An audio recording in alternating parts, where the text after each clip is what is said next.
Good evening, everybody. As we begin this meeting, I'll ask everyone to please silence cell phones and other electronic devices, reminding council that our procedure bylaw prescribes the use of technology during council meetings. It's 5:01 p.m. I'll call this council and council planning meeting to order. We acknowledge that we are meeting today on the traditional territory of the Mississauga and Anishinaabe, now of Alderville. The Mississauga have lived on and cared for this land for generations. We recognize their enduring connection to this land, water, and community, and we pay respect to their elders, both past and present. As we come together to make important decisions for our community, let us be mindful of our responsibility to uphold the values of justice, respect, and inclusivity for all the people who call this traditional territory home. I have a motion moved by Councillor Butwell, seconded by Councillor McCausland, that council amend, that's all right, the August 2026 council agenda. I don't know what you did.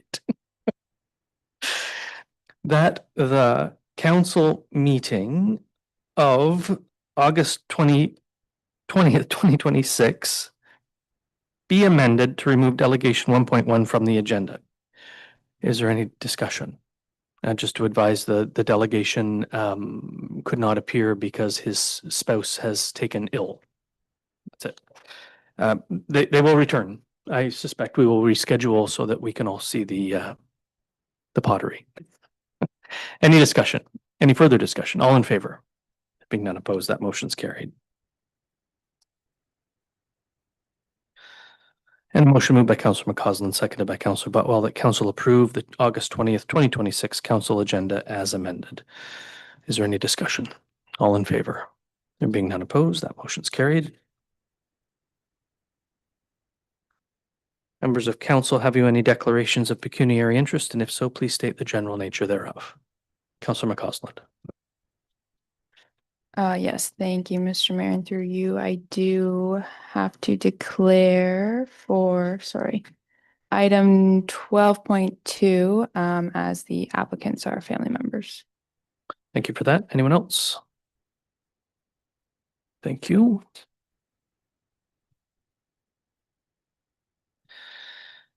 That brings us to our closed session. It is moved by Councillor Rowley, seconded by Deputy Mayor Anderson, that council resolve into closed session August 20th, 2026 at 5:03 p.m.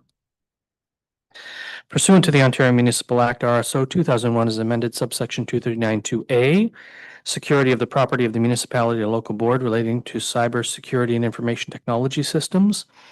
And C, proposed or pending acquisition or disposition of land by the municipality or local board, discussion regarding the potential acquisition of certain property for municipal use, including consideration of related strategic, financial, and negotiating implications. And D, labor relations or employee negotiations. Is there any discussion? All those in favor? There being none opposed, that motion is carried. I'll give staff a moment to transition.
Good evening, everybody. It's 6:30 PM. I'll call this meeting back to order. I have a motion moved by Councillor Butwell, seconded by Councillor Wheeldon, that council rise and report from closed session August 20th, 2026 at 6:31 PM. In accordance with subsection 239(2) of the Ontario Municipal Act, to discuss matters pertaining to security of the property of the municipality or local board, relating to cybersecurity and information technology systems, and a proposed or pending acquisition or disposition of land by the municipality or local board, discussion regarding the potential acquisition of certain property for municipal use, including consideration of related strategic, financial, and negotiating implications, and labor relations or employee negotiations. And further, that council received confidential information that provided direction, and that a procedural motion to adopt the closed session minutes of July 27th and July 29th, 2026 was voted on during the closed session. Is there any discussion? All in favor? Being none opposed, that motion is carried.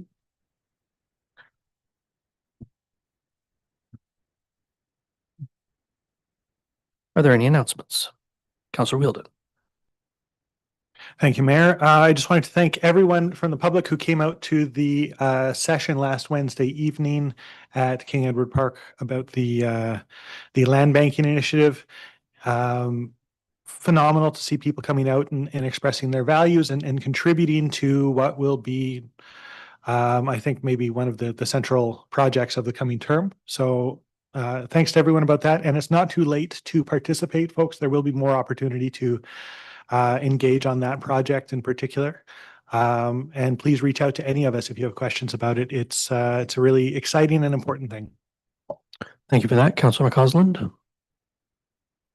Thank you, Mr. Mayor. And through you, I just want to say thank you to all the participants that we had out at our soapbox derby.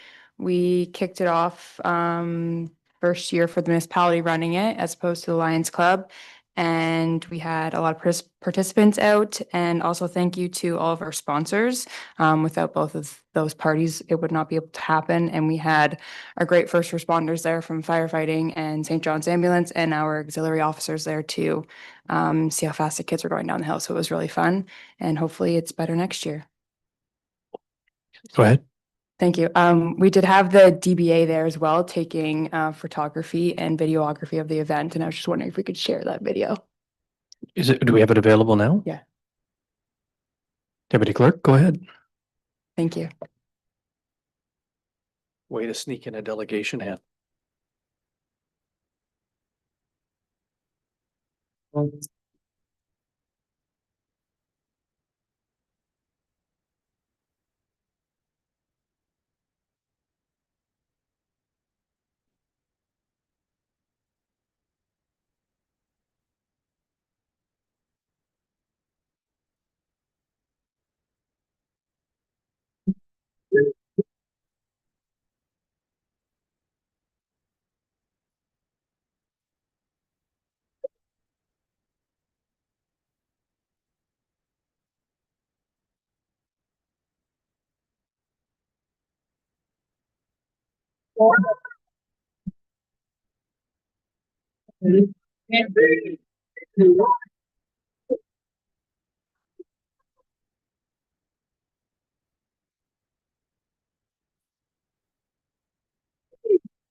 Yeah. Very nice. Thank you very much for that. Thank you to the BDA for the video. Councillor Butwell, thank you.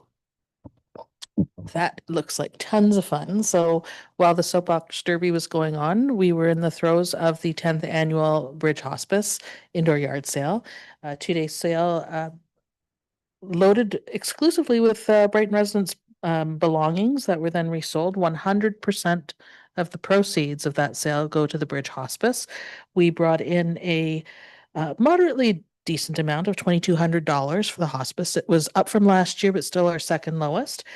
We made that announcement online, and we have had four individual donors step forward and contribute. And we are now up to $3,530. So thank you to those donors who all formed a part of that after the fact. It really meant a lot to not only the volunteers, but to the people from the hospice who are kind of in the background, egging us on to try to keep getting more. So if anyone would like to donate, please get in touch or donate directly to the Bridge Hospice themselves. Thank you very much. Thank you. Anyone else? Councillor Rowley. Thank you, Mayor. I just want to add a little bit to Councillor McCausland's announcement regarding the soapbox derby. Did speak with one of the residents on the street after it was all over. I believe you were already gone. Great compliments. They were hoping that we use their street again. And I did see in the video it was missed that there was one minor accident. There was one car that did go in the ditch. What about this? Someone needs to learn to drive better. Maybe next year. You've been a local politician, I heard. Yeah, it was. It was the younger ones. That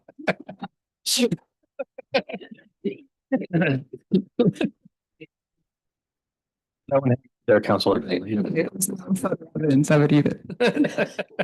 do have another couple of announcements. I want to publicly thank that maybe Director Lennon could take this to his Parks and Recreation. It was brought to my attention a few weeks ago that the Eris Marcus soccer field sign had been taken down years ago and it had been missed, and Manager Hallam got all over that, and we now have a new Eris Marcus community soccer field sign. So check it out. It's got the new logo on it. It looks really great. As well, you and I learned a lot more about chickens and grain a week or so ago on the Poly Ag Tour, and that was with more residents from the county. That was also an awesome day. So that's all I got. Thank you, Councillor Wright. I have not so much an announcement, just as a sharing of an experience that's not quite as much fun as everything else that we've heard so far on the table. I went around to several businesses, to the industrial park, and those that are impacted right now by all the infrastructure construction. And there's a lot of unhappy businesses at the moment. So we had some good discussions, and I had a great discussion with Mr. Hagerman, hoping to follow up with him again soon. But I just want to remind everybody listening to just please take a breath. There was a woman that came into my store who said that she was at the point of giving up to going to her appointment, and she, checked herself, took a deep breath, looked at the map, figured it out, got to where she needed to go, because there is a way to get to where you need to go. You just need to be a little bit more patient than what you would normally have to display. So just really encouraging everybody to continue to support the businesses that are impacted by the infrastructure construction. It will land well in terms of the infrastructure. It's going to look beautiful when it's done, and it's going to be brilliant to drive on and walk through and all those things. But we are in the midst of the chaos at the moment. So just take that breath and keep going. Thank you for that. Any other announcements? We had Palooza on Saturday as well in the park. I had an opportunity to go around, see some of the vendors, and thank Presqu'île Animal Hospital for hosting that event in Memorial Park. It was it's fun. It's fun to see the dogs. Anyone else? Moving on to the adoption of the minutes, it's moved by Councillor Rowley, seconded by Councillor Wright. The Council adopt the July 27th, 2026 Council and Planning meeting minutes and the July 29th, 2026 Special Council meeting minutes as presented. Is there any discussion? All in favor? There being none opposed, that motion's carried.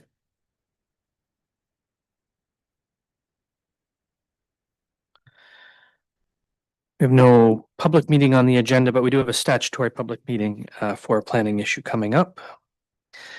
The delegation, the presentation from Nick Gromoff, the archaeological assessment, has been canceled. Mr. Gromoff was unable to join us this evening.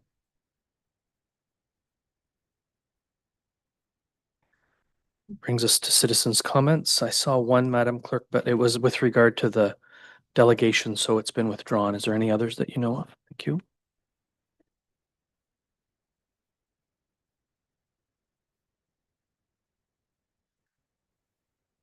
It does bring us to our statutory public meeting. The municipality of Brighton takes steps beyond the requirements of the Planning Act to engage the community in land use planning initiatives. The municipality also holds a statutory public meeting on the planning item and then receives a staff report with a recommendation on which council will make a decision. It is during this meeting that council depends on the community to provide input for our decision. This input may be received in advance of the statutory public meeting by sending correspondence to the clerk's office and/or by making an oral submission to council at the statutory public meeting. This will best inform council on the land use planning matter prior to council making our final decision. The province's regulations now limit appeal rights to only the applicant and specified regulated persons. For details or information on the new appeal process, please visit the municipal website or contact the clerk's office. And with that, I have a motion moved by Councillor Butwell, seconded by Councillor McCausland, that council move into the statutory public meeting at 6:41 p.m. Is there any discussion? All in favor? Being none opposed, that motion's carried.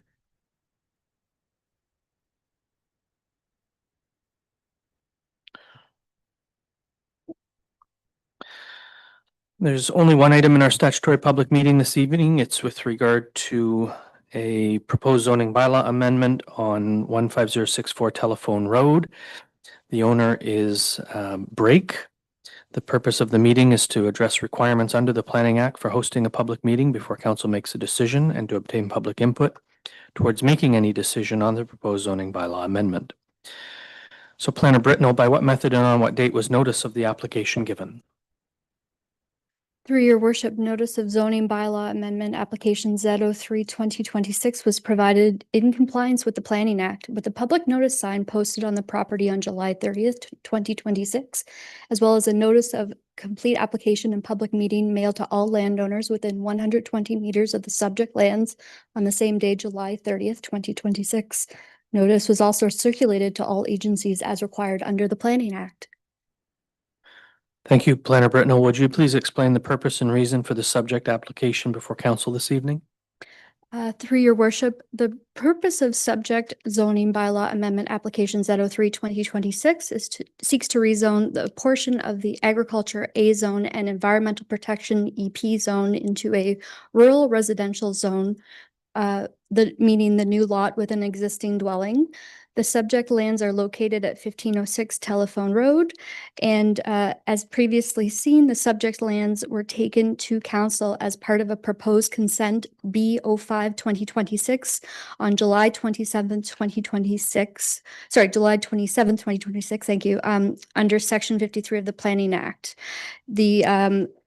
Severed lands are a 0.48 hectare or 1.19 acre parcel that contain this dwelling and garage that are surplus to a farming operation. Thank you, Planner. Are there persons present who have questions or comments regarding the proposed application?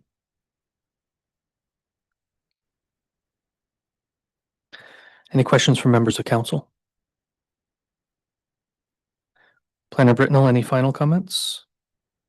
Through your worship, none at this time. Thank you. I have a motion moved by Councillor Rowley, seconded by Councillor Wright, that council enacts a bylaw to rezone portions of the severed lands from agricultural zone and environmental protection lands to the rural residential exception number 58 zone, and the retained lands into the agriculture exception number 38 zone. Is there any discussion from members of council? All in favor? Being none opposed, that motion's carried. And with that, I have a motion moved by Councillor Wright, seconded by Councillor Rowley, that council move out of the statutory public meeting at 6:44 p.m. Is there any discussion? All in favor? There being none opposed, that motion's carried.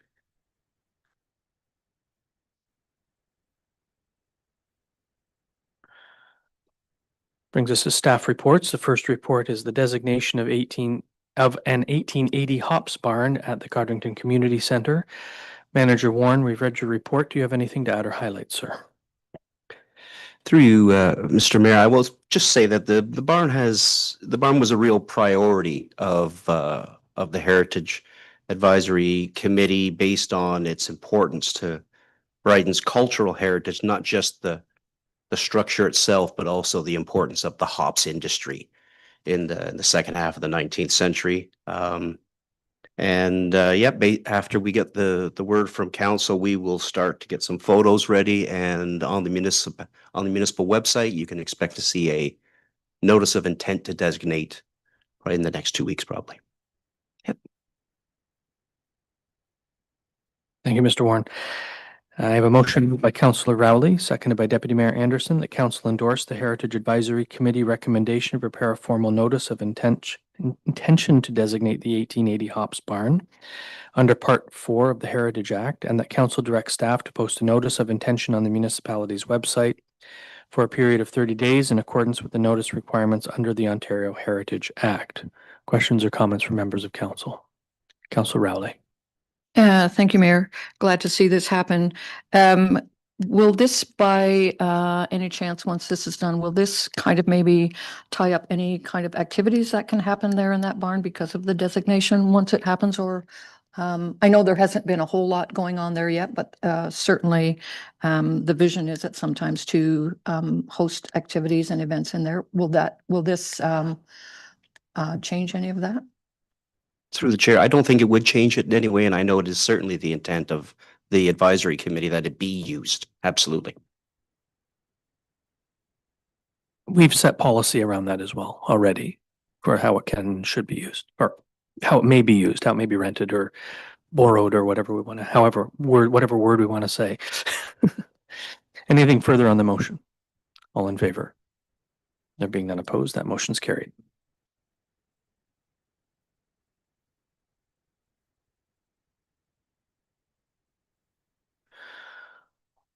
Next report is with regard to a request to approve revisions to a consent application B05 2026, B06 2026 for 400 Chatton Road. Planner Britnell, we've read this report. Do you have anything to add or highlight? Through your worship, I did just want to clarify. So the consent applications are B06 2026 and B07 2026. And I did let the deputy clerk and municipal clerk know when I caught the error. There were some very tight timelines.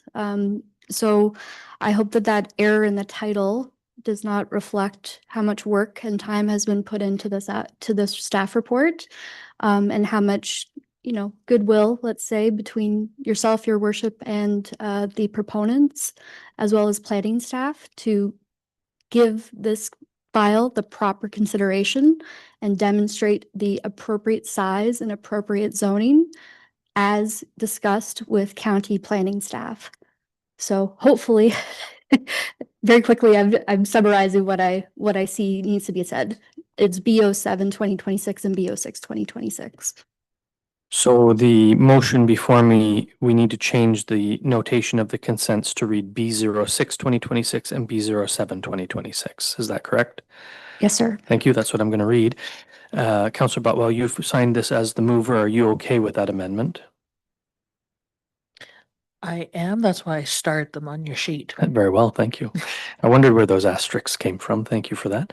Councillor Wheeldon, as a seconder, you're okay with those amendments, and I can assure the planner that that minor typos do not indicate any falling down of the department at either the county or the municipal level. And I want to thank our staff for working together to help round this out for the Harrington family.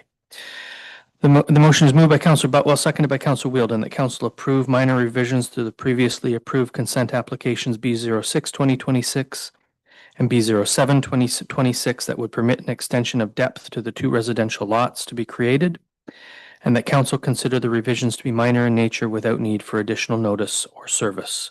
Is there any discussion? All in favor? Any opposed? That motion is carried.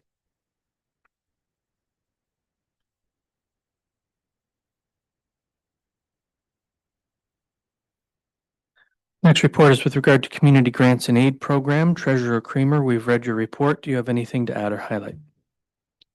Through your worship, I think I'll just take a moment and highlight a couple of things, if that's okay. So just to take everyone back, I did present the high-level concept of the policy that's in front of you tonight, back in April. I think staff, myself, and Alana and Everyone else who contributed received some really good feedback from council, and we've incorporated all that feedback into the policy that's in front of you tonight. I will say, in revising the policy, the goal was definitely to streamline the process for applicants, staff, and even council, the whole process throughout, but also to provide clarity on the type of applications that should be supported through this program. So I think we've achieved that. Open to questions. So one thing I will point out, the final page of the report is a one-page summary for the applicants that they can refer to and get the information that they need for the program to kind of give them some guidance.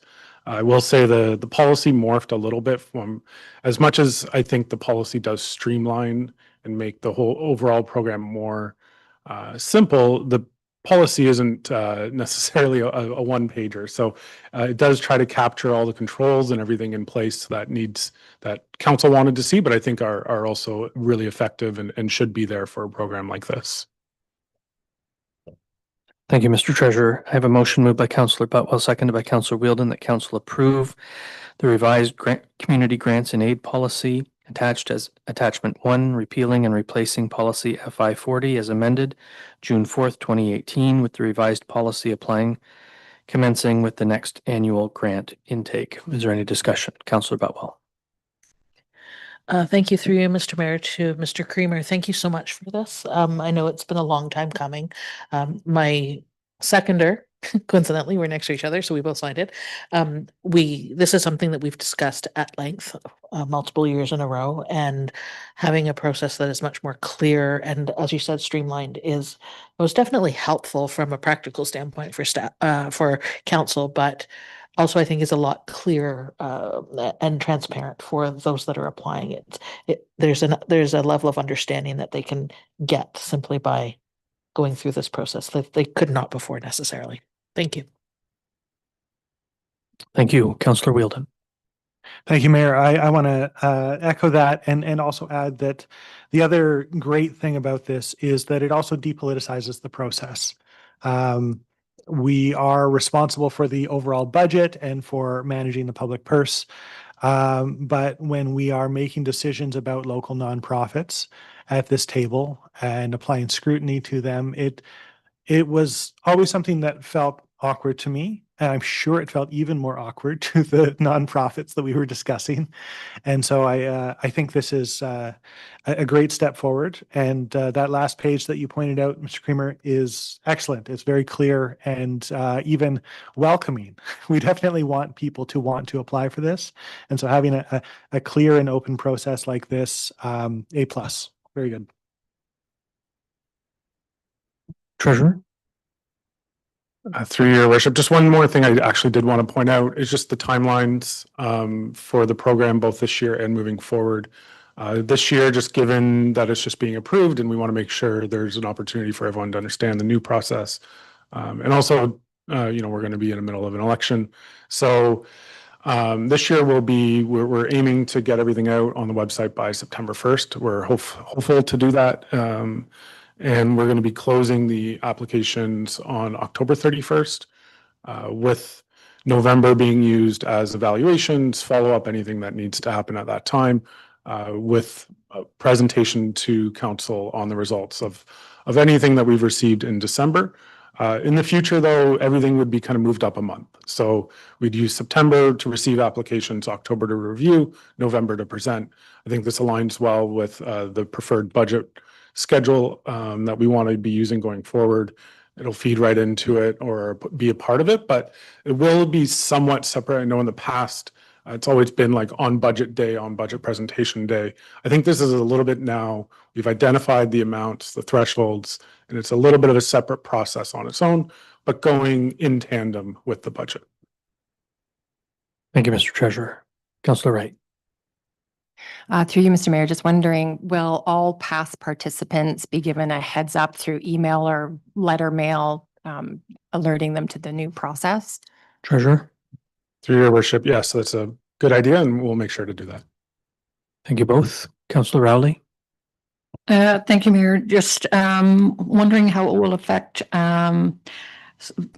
certain applications like Proctor House certainly don't want to see them losing their funding over something. Will they be considered into this as well? If I read the report right, it would be one of the automatic sort of grants under the cemeteries and heritage aspect, but I'd turn that over to the treasurer to confirm. Through your worship, I'd want to get back to you. I'm not familiar with each organization that went through the process last year, so I wouldn't want to comment on the spot, but I could follow up. Okay, that would be great. Thank you so much. Don't want to see them lose their Here. grants. Indeed. And thank you both for that. Anything further?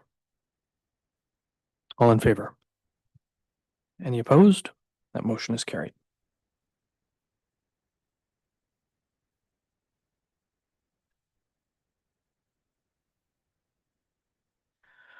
That moves us to the report with regard to 2026 tax write-offs. Treasurer Creamer, we've read this report. Do you have anything to add or highlight? Through your worship, just quickly, this is typically an annual report, but with guidance from our tax collector, there's a couple of properties on here that would be more advantageous for us to do this now instead of waiting till December, just given some of the billing cycles and timing. So you will see a mid-year this year. In past, there probably wouldn't have been a mid-year, so there will be a mid-year report. And then if any further write-offs come in, you would see one at year end as well. Thank you for that. I have a motion moved by Councillor Butwell, seconded by Councillor McCausland. The council approves the 2026 tax write-off report and authorizes staff to adjust the tax account as identified in this report. Is there any discussion? Councillor Butwell? Well, thank you, Mr. Mayor, and through you to Mr. Creamer. For the fourth line item on your report, the property damage by fire, does this tax write-off, is that tied to the demolishing of that building or the suspension of the use of the building that hasn't been demolished? Treasurer? Because we've had a couple, right? Through your worship, I'd want to say it's because the structure is no longer there, so the assessment is going to be changing. Okay, so that's a property where the building is no longer there at all. All right, thank you. Thank you both. You're good? Okay. Anyone else? Go ahead. Thank you. Okay. It's kind of, Mr. Mayor. To Director Walsh, if I could just ask a quick question. We have another building in town here that had a structural fire and it's no longer being used. Has a demolition permit been issued for that property? Because it's been a good 7 months now. And if not, do we have an order out on that? We do have an order, and the chief building official is working with the insurance company on that. Okay. And I think they're very close to issuing a demolition permit if they haven't already. Okay, thank Yeah. you. I just noticed that just prior to our, I guess it would have been July 1st activities, there was some debris that had fallen towards the public spaces. So just- Thank you. I'll alert the CBO of the recent occurrences. Okay, thank you. Thank you both. Anyone else? All those in favor? Any opposed? Motion's carried.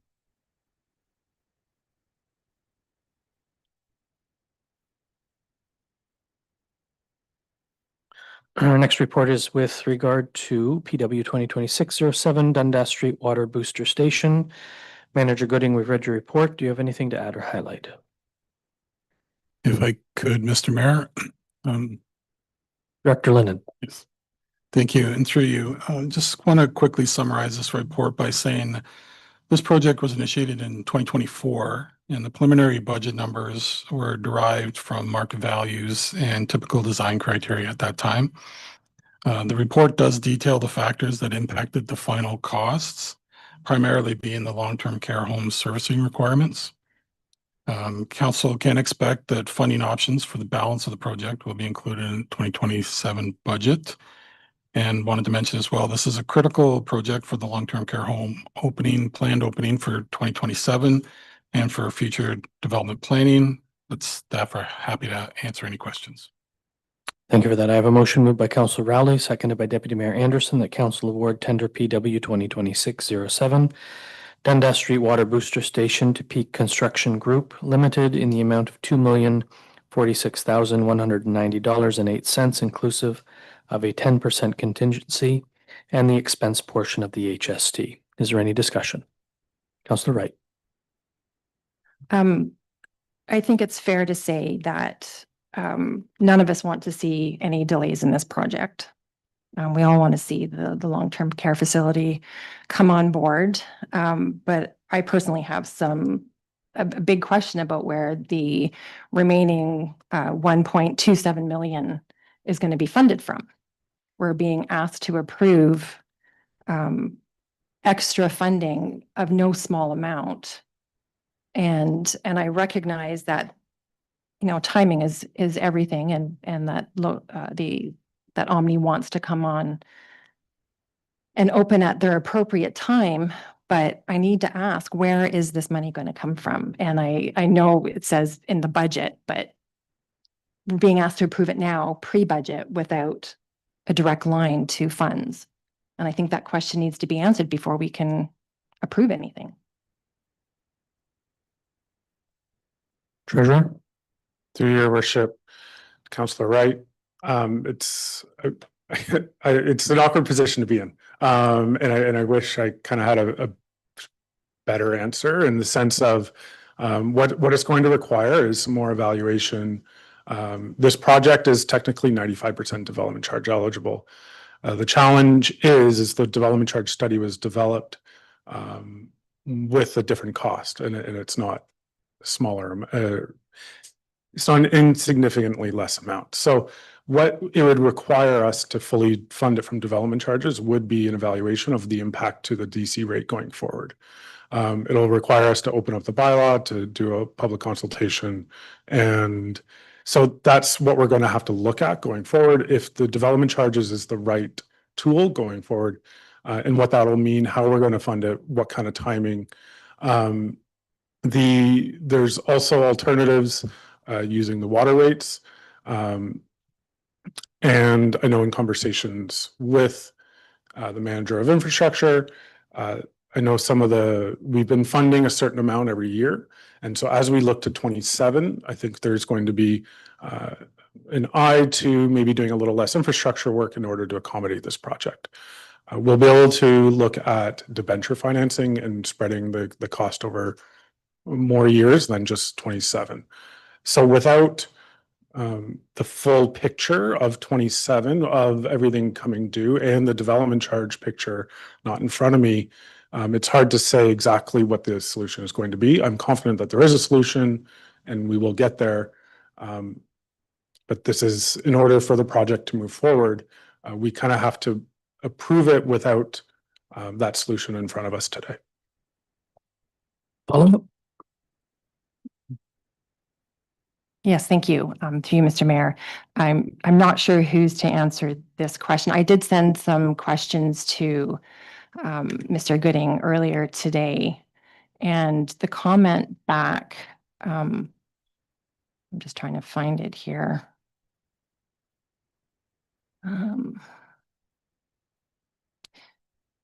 Given the long lead times for major equipment, an award was required to allow equipment to be ordered and keep the booster station on schedule. Does this mean that the award has already been given prior to council approval? Mr. Gooding. Through the mayor, no, it is not. Okay. Okay, so there's obviously product that needs to be purchased. So I get that this needs to come out of the 2027 budget, but product and everything needs to be purchased now. So, pardon me? Oh, sorry. I'm also wondering, aside from that question, how did we get to this 2 point whatever it is? I get that construction costs increase and all of that, but Omni would have presented a plan, and sprinkler requirements legislation have not changed since about 2014. They knew what their building size was going to be, how many rooms were going to be. I'm just wondering, how did we get to the cost of $1 million and then plans are finalized and then we've jumped to over 2? that's a huge jump. Like, are they going for the, all the bells and whistles possible in a sprinkler system? I don't know if there's multi-levels of different sprinkler systems. I'm just wondering, how did we get to a more than doubled amount from where we started? And that's also recognizing that I think we doubled the amount to begin with, from 500,000 to $1 million to begin with. So it's just, I'm just very concerned and trying to join the dots. I think it's a good question. Who wants to field it? And we're not paying for their sprinkler system. We're just paying for a system to get the water to it. Right? Yeah. Yeah, but it was the contingent on their final plans that it was noted that all of a sudden we needed bigger booster station and all things. I think there's an answer to this question. Director. Hopefully through you, Mr. Mayor. So originally, there was discussion with the development on where that booster would take place on their lands or municipal lands. And initially, when the budget was provided, it was using industry standards for a standard boosting station. It was determined that the boosting station would be municipally owned to replace the existing boosting vault, if you will, that's in the ditch line currently on Dundas Street. It needed to be upgraded. And by the time we got detailed data from... Sorry, Paul, could you draw the microphone closer to your mouth so we can all hear you better? Thank you. Apologies. By the time we got detailed information from Omni, it impacted the size of the pump required and the size of the generator to back up the large pump for the fire needs. So that didn't arrive in our hands till much later in the process.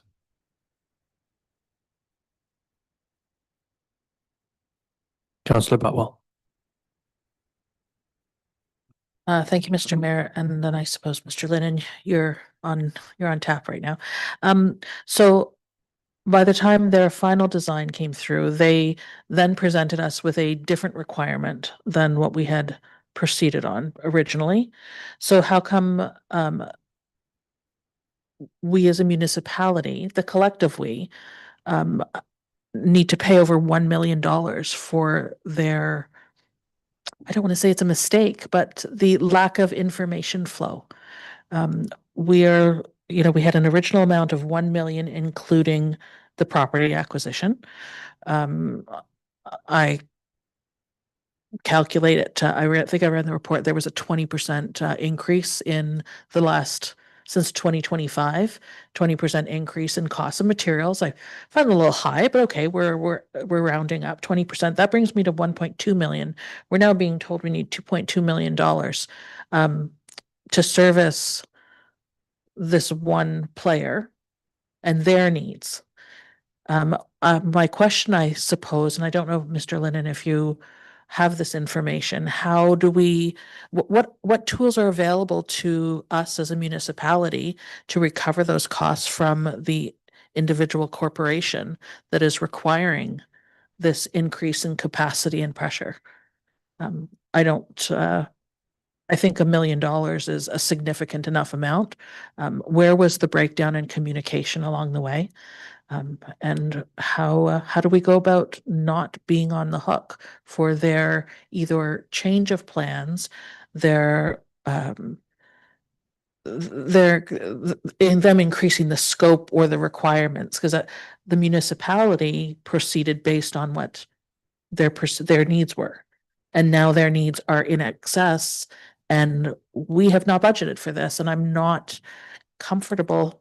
And I appreciate, Mr. Creamer, that you're saying I really don't have an answer for you.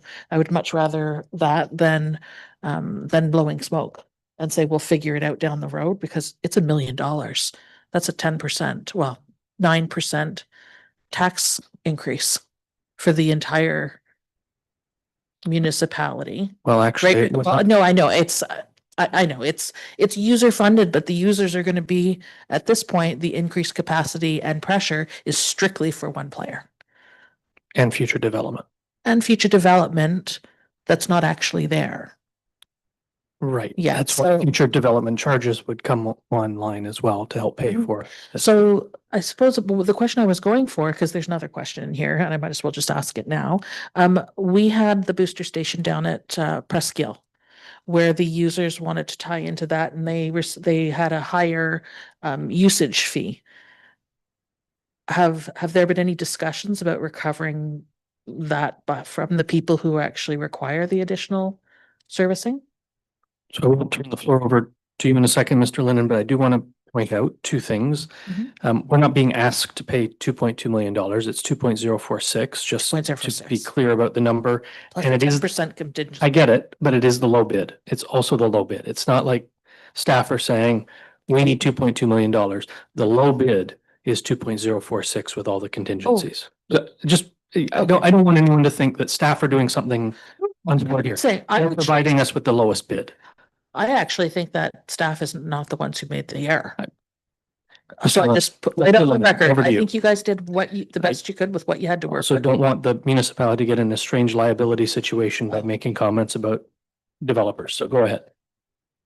Thank you, and through you, Mr. Mayor. Councillor Butwell, yeah, you're correct. It's been a complicated process. Originally, when we were looking at ownership of the boosting, the original budget figure was based on supplying water to the site. I'm not sure that the development's requirements have changed. We just didn't have the details until much later in the game.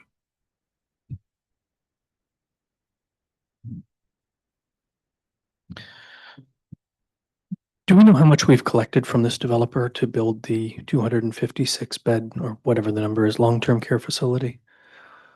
In fees and charges and development charges, do we have an idea, round figures, what that is? To the mayor, to answer the question to council, the DC charge came in about around $950,000. And then also through the site plan and control agreement, they need to do a lot of offsite improvements. I can't remember the exact figure on that, but that was the extension of the water main. It was sidewalks, it was urbanization of Dundas and a portion of Georgina. So that, I'm not the best person to put a number on that. It's right in the site plan agreement because then they provide security to ensure it gets done. But it was like another $1 million. Yeah, it is my recollection. But Right, and they would have had a building the building permit Permit. fees, yeah, at an institutional rate. Yeah. Yeah. And before I get off this topic, do we know what we'll collect from taxes on an annualized basis from a building of this nature? We don't. No. I should have asked you that before, sorry. Okay, Councillor McCausland. Okay, thank you. Councillor Botwell. Thank you. And I just want to compare very briefly. It's not the same scale, but there's a residence on the west side of Georgina.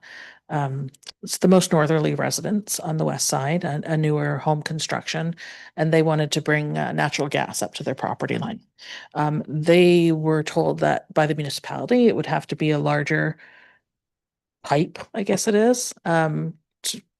And they had to bring it all the way to the north end of their property, not just the south end of their property, because for down the track, there would probably be development in that area long term. So they had to pay more to accommodate what our needs were.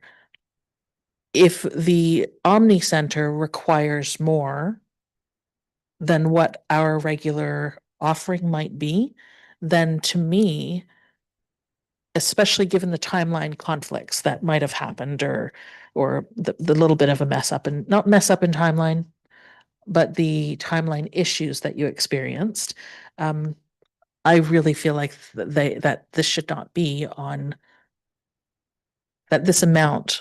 We should look at some way to recuperate it from that developer. I'll just leave it out there. So I'm going to disagree with you. I'm a big fan of growth paying for growth and development paying for their own development ways, but we have a legally binding agreement with this developer that does not include the concept that you've put out on the floor. So I don't know how we would go back to the developer and ask for more at this stage. Maybe staff has a idea, but I don't.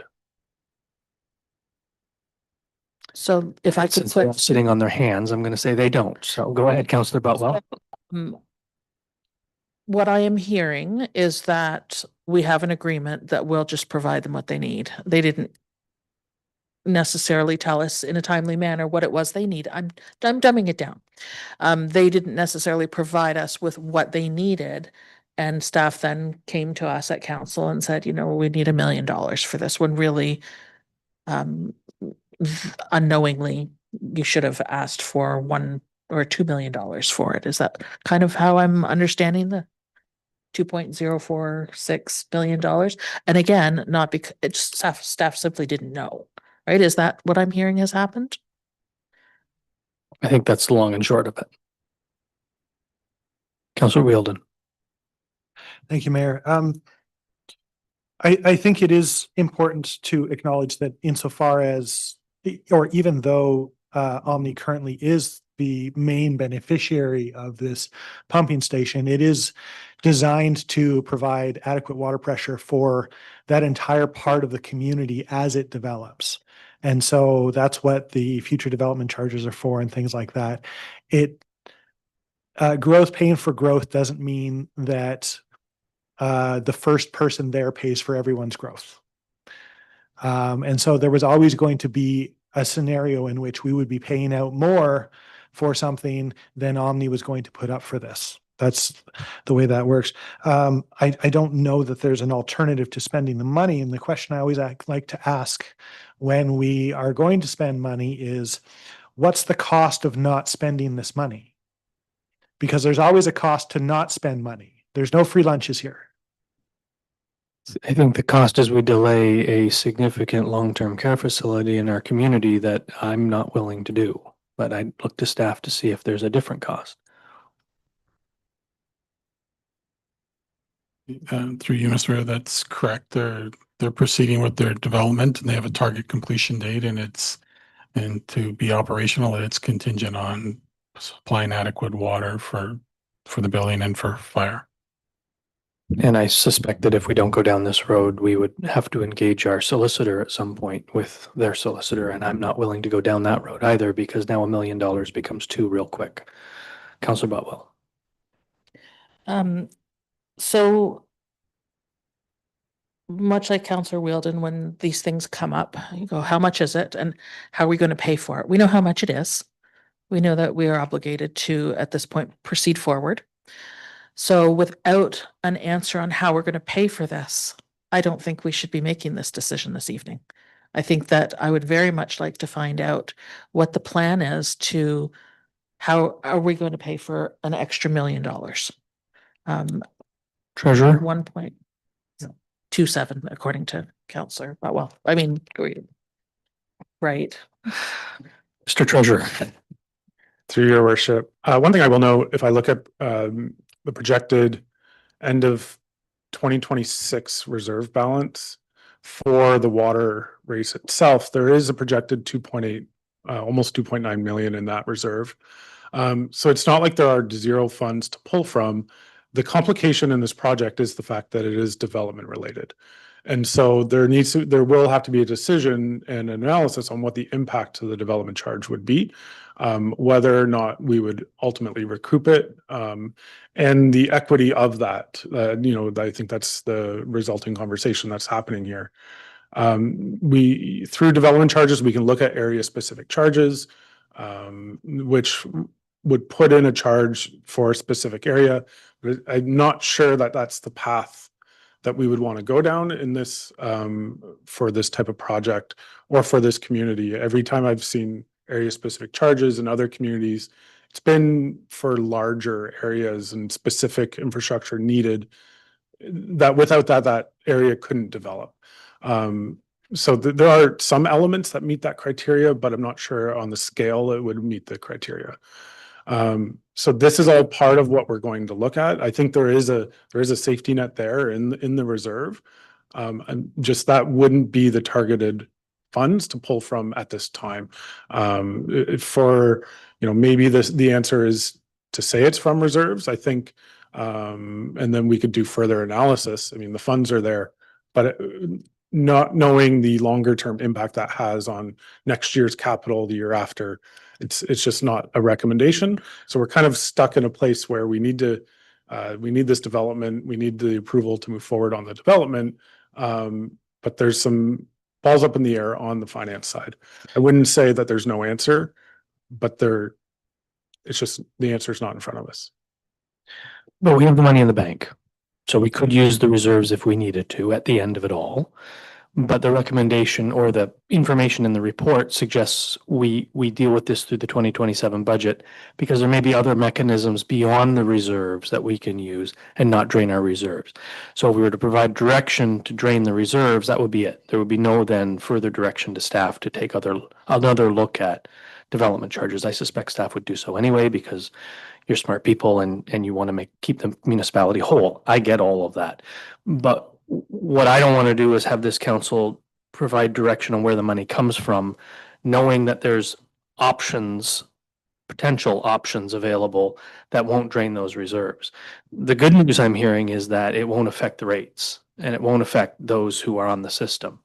This will be coming from either reserves or reserves and development charges from a future development charges study. Through your worship,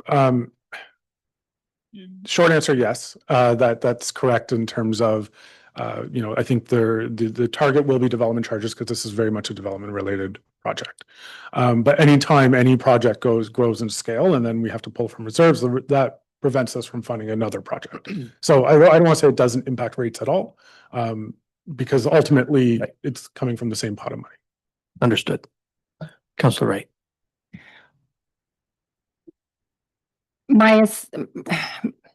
These items, these products that need to be ordered, because we don't want it to delay into the future and have the cost go all the more up, yada, yada, yada. Those things need to be paid for now.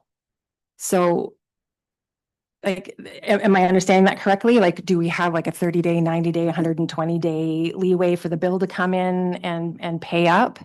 Because I'm not hearing that, and pushing this off to the 27 budget and telling whoever we're ordering these from, well, you'll have to wait for our budget, that might not fly for them either. So I don't think we'd wait to order it. It would be how we finance it would come from the 2027 budget. So we wouldn't order until the 2027 budget? I think we would order immediately and then deal with the funding issue in the 2027 budget. So we would borrow from reserves, if you will. I'm going to turn this over to staff to confirm all of this. But my understanding is if the stuff is needed now, we're going to get it now. We'll deal with the financing issue through the 2027 budget. But Mr. Gooding is about to jump out of his seat if I don't turn the floor over to him. Through the mayor, we don't pay for the material until it's delivered on site. So I anticipate in 2026, we'll see the building show up. But the internal components, the backup generator, all that, it'll end up being deferred to 2027 before we actually receive it and have to pay for it. When does Omni plan on coming online? Is it next year? Yeah, mid-year, yeah. Councillor Rowley. Thank you, Mayor. So just looking, we approved $1 million last year. We've spent only 25% of that. So I'm guessing some of that will be spent whether we order parts or build a building anyway, right? So there is money there already to be spent, money that we haven't spent yet, correct? So we can move along, just basically waiting for how to then provide the other 1 million next year for the mechanics of the plant. That's what we're looking at, right? Just to be clear. Thank you. Thank you both. Councillor Butwell. Through you, Mr. Mayor, to, I guess, Mr. Gooding, because you seem super keen on this one. Has the equipment been ordered already? No? No, it has not. Okay, and the, what is the name of, sorry, my Rolly thing is not. Peak Construction, have they begun any prep work, anything? We've had preliminary discussions with them and just get an understanding of their approach to this project. They're going to be supplying various different models or whatnot that has available to them. So we asked them if Initially, we've asked them if there's any savings we can get, and I mean, one thing they've identified about $80,000 is going from a natural gas generator to a diesel generator. It's difficult to get too far into the weeds for them unless we have a formal contract signed. And a follow-up, if I might, what are the payment terms with Peak? Or what are the general payment terms, standard payment terms? Is it a staged payment schedule? Typically, it's monthly and as it's delivered, and then there's a holdback period for payment. Would they be willing to work with the municipality on figuring out how this is going to be paid, knowing that we are good for our bills? I have asked them is if identifying what we can push to 2027 in order to improve cash flows. Unfortunately, the building needs to be put in this year so that we can work in it through the winter in order to hit that June deadline. So there'll be preliminary site works, the building, perhaps some of the plumbing underground works and such that'll have to be done in 26. But I don't believe it'll exceed that initial $780,000 that we have right now approved. Councillor Wright. Has Omni been approached at all in goodwill that they would help cover some of this cost? If not all cost? There's a bunch of shaking of heads.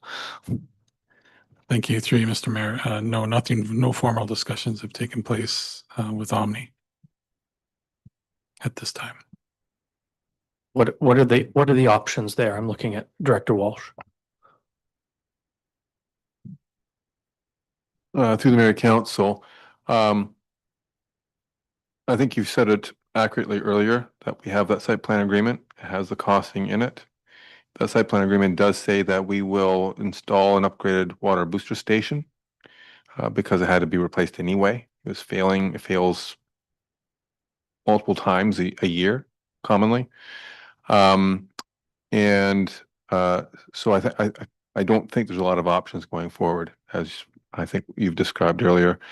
We can talk to Omni and see what they're willing to do, but to our experience to date, they're getting pretty tight with their budget. I think manager of infrastructure has related that even little things happening on site, there's multiple staff with major pushbacks. So they are very, very cost conscious corporation. So I think we are lucky to have benefited from the offsite works that they have committed to get their approval. But now that they've got their approval, they're watching every dime literally. Just a side note, not in relation to the question,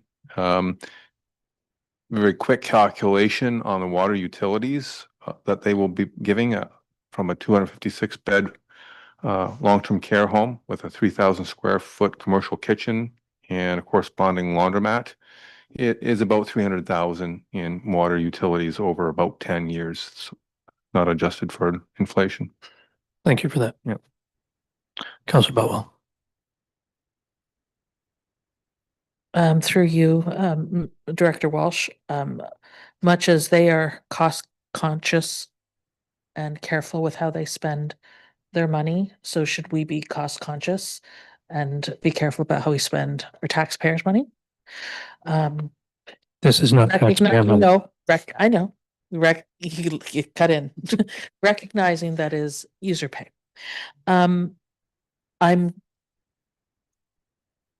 We've over doubled the amount that this council has approved, and I think that we definitely need to be very careful about how we turn around and pay for this, because we're paying for this upfront. And without a clear path on how this is going to be paid. And I appreciate that Mr. Creamer is saying, there's options available, but you're not willing to make a recommendation.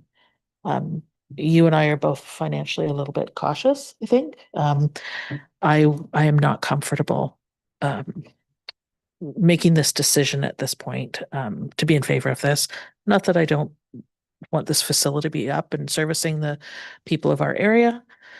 It's going to happen anyways. I just think we need to have a better understanding of where this money is coming from. I understand that, but delaying this Delaying this will delay it till the next council because we're going to lame duck at 2 o'clock tomorrow, which means we delay the entire project until December, or we delay the letting of a contract till December, which means we delay the opening of a long-term care facility until whenever that happens to be, when Omni gets back on site, because they're going to have to move their entire group somewhere, knowing that they can't open this facility in June. And I'm not willing to hold the project up, knowing that we have the money in the bank, if that's where it needs to come from, and knowing that the team has a plan to look at development charges for potential recuperation of the money. So I think we need to make this decision, and if you're not in favor of it, so be it. But I think one way or the other, we need to make this decision. Councillor Rowley. Thank you.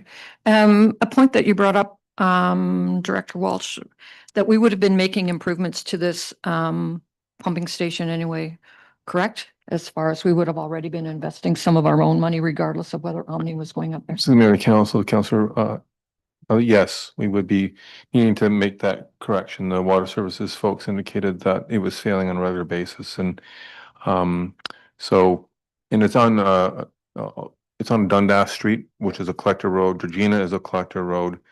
Omni's made improvements that technically should have come out of DCs, but it was developer paid for. So there is in my brain, if you look at the Development Charges Act and whatnot, that they've paid an extra already for those improvements when the taxpayer should have been contributing to that. Thank you. The user should have been contributing to that. Thank you. Councillor Wright. I'm sorry to go back to this again, and I get that we have an agreement. But if the design, because we already had a plan in place for the upgrades that were going to cost $1 million. It seems to me by the way the report is worded that it was the most recent report of the water demand that Omni was going to be needing, which seemed like an upgrade from the original plan of what was needed, that is what has triggered this like massive upgrade to the booster station. If it was a scope change, is Omni then not responsible to cover the scope change? It's not a scope change to their development. It's a scope change to our project. But was it not an increase in demand on the water infrastructure from them? Like that's the way it read to me in the report. Maybe I've read it. Director? Through you, Mr. Mayor. No, I think if Omni had provided the water boosting requirement for their building, then we would have supplied water to the property. But because we're supplying the boosting station, and by the time we get the details on what they needed, because we wouldn't have needed that information from them had they provided the boosting. So by the time we received that information, it was late in the game, and that's why we're here having this conversation. But it doesn't change the scope or the amount of water required. It's just who is being responsible for the boosting of that water. Any further discussion? Councillor Botwell? Thank you, Mr. Mayor. And just a quick question to any and all manager staff. I'm thinking it's much more likely a planning issue. So Mr. Walsh, has Omni approached Brighton about an additional location for a second building? I don't think we should discuss someone's private property matters in open session. I think we best be careful with that. Yeah. But perhaps you could answer that question to Councillor Botwell after the meeting or by email. Thank you. Councillor Wheeldon. Thank you, Mayor. So what I'm hearing is that we were going to have to replace the booster station anyway. We need to make it bigger because of the amount of demand that's there, because if nobody was building there, we would have just rebuilt the same one. But since there's going to be more people there, we need a bigger one. That was always going to be the case. Through a matter of timing or anything else, an error was made regarding the cost that was going to accrue on this. We have the money to pay for it anyway. And there will be future options for making that payment process easier that we can address in the next budget, or the next council will address in the next budget. So what I'm hearing is that we need it. We were going to do it anyway. It needs to happen. If we, for some reason, delay in doing it, it's going to cost more, and it's okay because we can pay for it. So I'm in. Sounded like you answered your own question, Councillor Wilden. Yeah. Anything further on the motion? I'll call the vote. All those in favor? Call the vote, please. Madam Clerk, Councillor Rowley has requested a recorded vote.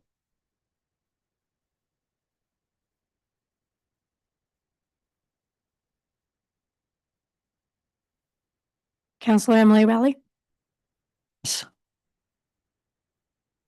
Councillor Jeff Wielden. Yes. Councillor Bobby Wright.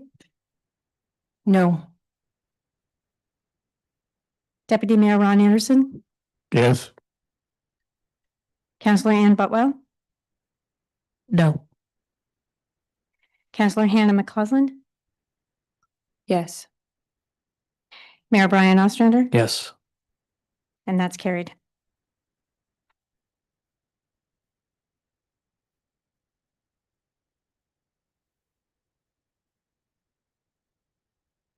Thank you, everyone. That brings us to report to PW 2026-117, Drinking Water Quality Management System Representative Agreement.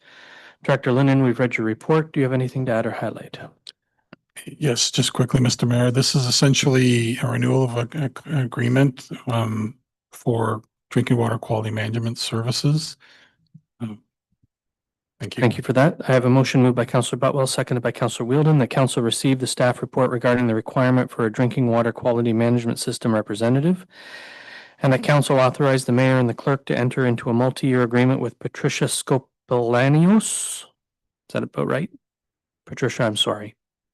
For the purpose of providing drinking water quality management system representative services. Is there any discussion? All in favor? Any opposed? That motion is carried.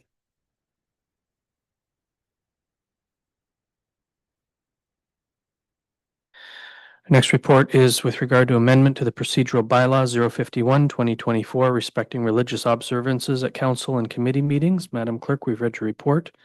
Do you have anything to add or highlight? Thank you, Mayor. No, not at this time. Thank you. I have a motion moved by Councillor McCausland, seconded by Councillor Butwell, that Council receive this report for information and that Council approve an amendment to procedural bylaw 051-2024 to add a new section entitled Religious Observances as follows. Religious observances, no prayer, religious invocation, religious reading, or other religious observance shall be included as part of the proceedings of any council committee of the whole, advisory committee, local board, special council, regular council, or inaugural council meeting. Is there any discussion? Councillor Butwell. Thank you, Mr. Mayor, and through you to the clerk, Madam Clerk. Does this include references to like council meetings? Specifically, you tend to end the meeting with God Save the King. Does that include that as a reference? That isn't in the procedural bylaw, but I would think that it would probably include that. Well, then we're going to get a legal opinion on that one, Okay. because I don't believe saying God Save the King is a prayer. It is part of one of our national anthems, for goodness sakes. So I think it's probably fine, but if a legal opinion is required, it will. This came out of a lawyer's letter I received. Someone in our community objected to the fact that I, in the past, all councils in the past have asked for a local clergy person to be present at inaugural meetings to offer a blessing on the new council.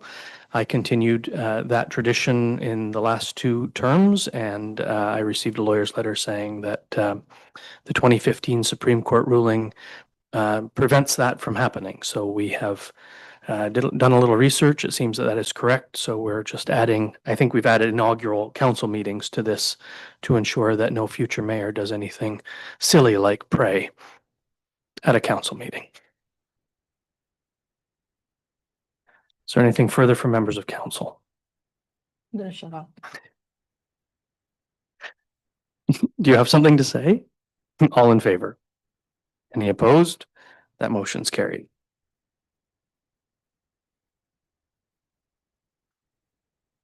Moving on to the CAO ongoing report and capital projects update, CAO. Do you have anything to add or highlight? Through you, Mr. Mayor, just one thing. There's an item here with regard to the parking bylaw update. I just want to recognize that staff did pull that together to try to get it on this agenda, as it does indicate August 2026. Normally, I don't require a lot of time to review reports, but that one is quite substantial and I asked for additional time. So that's why it's not on your agenda, but you will see that draft bylaw in September. Thank you for that. Motion moved by Councillor Rowley, seconded by Deputy Mayor Anderson, that council receive the CAO ongoing report and capital projects update. Discussion for members of council. Councillor Butwell. Thank you, Mr. Mayor, and through you to Director Lennon. How goes the tennis club? So summer 2026, I'm looking for an update. Oh, I should have known that was coming. Councillor Thank you. Lennon. Thank you, and through you. Yes, there's good news. There's progress. We met with the tennis club again. They asked for some minor changes to the agreement that we've had it drafted in their hands for a while. Had a verbal that they're willing to sign it. They just haven't given us a copy with a signature on it yet.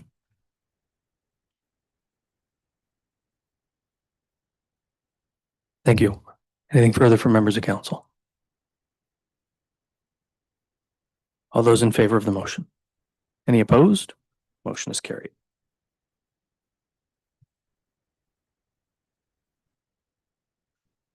That brings us to bylaws. The first is an amendment to the procedural bylaw. It's moved by Councillor Wright, seconded by Councillor Rowley. The council gives a bylaw its first, second, and third reading and finally passes on this date, being a bylaw to amend procedural bylaw number 051, 2024, respecting opening ceremonies at council and committee meetings. Is there any discussion? All in favor? Any opposed? That motion's carried. The next is with regard to a joint municipal election compliance audit committee. It's moved by Councillor Rowley, seconded by Councillor Wright. The council gives a bylaw its first, second, and third reading, and finally passes on this date, being a bylaw to appoint members of the joint municipal election compliance audit committee for the 2026 election. Is there any discussion? Councillor Rowley. I'm not certainly familiar with all of these names. Do we know if any of these are Brighton residents? Just asking. Madam Clerk. I'm not 100% sure. I can take a look and get back to you about that. Thank you both. Anything further on the motion? All in favor? Being none opposed, that motion is carried. Next is with regard to the tender PW 2026-07 Dundas Street Water Booster Station. Moved by Councillor McCausland, seconded by Councillor Wheeldon, that council gives a bylaw its first, second, and third reading and finally passes on this date, being a bylaw to authorize the mayor and the clerk to execute an agreement between the corporation of the municipality of Brighton and Peak Construction Limited for tender PW 2026-07 Dundas Street Water Booster Station. Is there any discussion? Recorded vote again, please. Indeed. Is there any discussion? Madam Clerk, the Councillor Rowley has requested a recorded vote.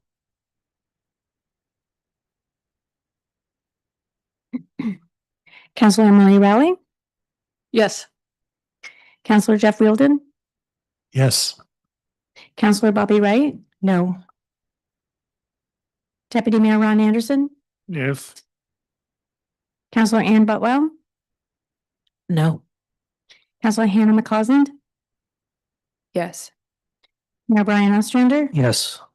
and that is carried. Thank you.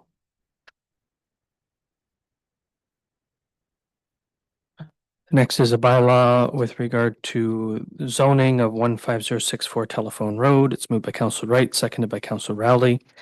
The council gives a bylaw its first, second, and third reading and finally passes on this date, being a bylaw under the provisions of Section 34 of the Planning Act, R.S.O. 1990, to amend bylaw number 140, 2002 as otherwise amended of the corporation of the municipality of Brighton as it applies to the lands located at 15064 Telephone Road, described as Part Lot 7, Concession 4, Municipality of Brighton. Is there any discussion? All in favor? Any opposed? That motion's carried. The next is a restricted acts delegation of authority bylaw. It's moved by Councillor Butwell, seconded by Councillor McCausland.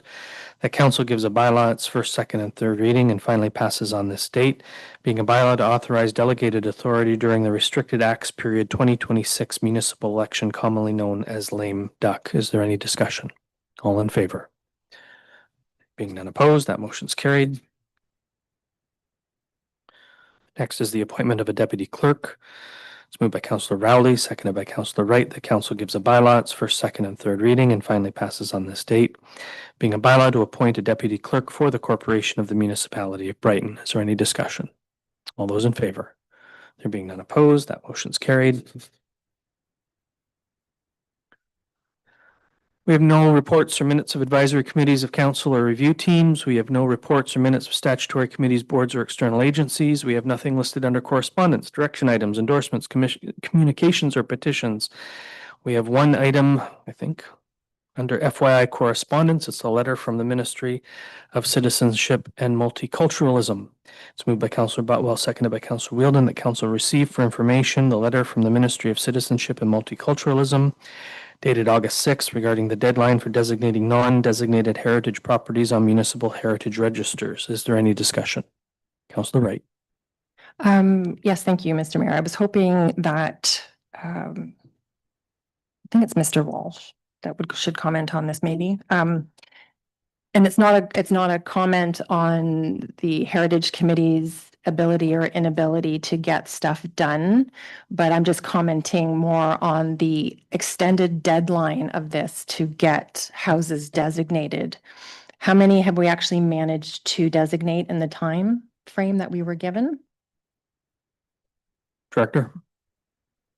Might call to the mayor to Councillor Wright, might call on the assistance of Manager Ron Warren, but my recollection is that we've had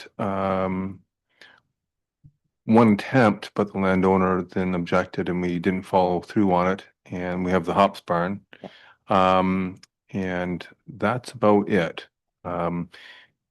If that's my recollection is accurate. Through the chair, that is also my recollection. Yeah, so the deadline is, I believe, end of January 27.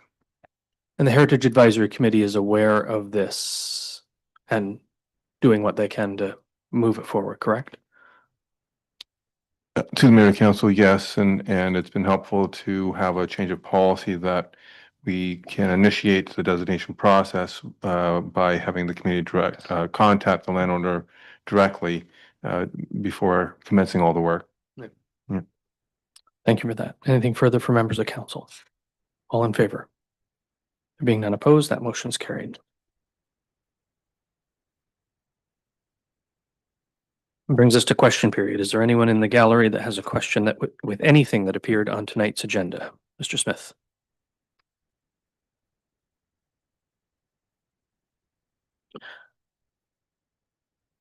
Introduce yourself, Dave. Please. I'll get you to introduce yourself. Oh, I'm sorry. David Smith, 40 Forest Drive, Brighton. The early part of the meeting, Councillor Wheeldon spoke to the land banking project and the open house that was held. And I have a question. And I'm not sure how to ask it really, or who to ask, but here I go. Councillor Wheeldon, you recently published a blog posting. I'm going to get you to stop. If you have a question about Councillor Wheeldon's blogs, I would suggest you reach out. I don't have a question about Councillor Wheeldon's blog. I have a question about council's position and as to whether or not council's position and view and vision on this land banking exercise is consistent with Councillor Wheeldon's blog. Okay, I can't answer that question. I honestly haven't read the recent blog, so I'll have to go and look at that and formulate an opinion. As a councillor, can Councillor Wheeldon, who spoke in such glowing terms about the meeting that was held the other day, or the open house that was held. Can Councillor Wielden speak to his understanding as to whether or not his blog post is consistent with the town's vision, council's vision for this project? I'm sure he can in a private discussion with you at some point, but I won't allow it at this meeting, no. He spoke to the matter as a councillor. You and he can have a conversation about this. This item was not on the agenda. Well, it is on the agenda. He put it on the agenda. No, he didn't. He offered an announcement about a land banking open house. That was not on the agenda, sir. So you and he can have a private conversation about whether Councillor Wielden feels he's okay. If you object to something Councillor Wielden has done or think he's out of bounds, you may file a complaint with the Integrity Commissioner, and that's how that would be I figured out. understand why you'd want to close this down. I know, but I am, so thank you for that.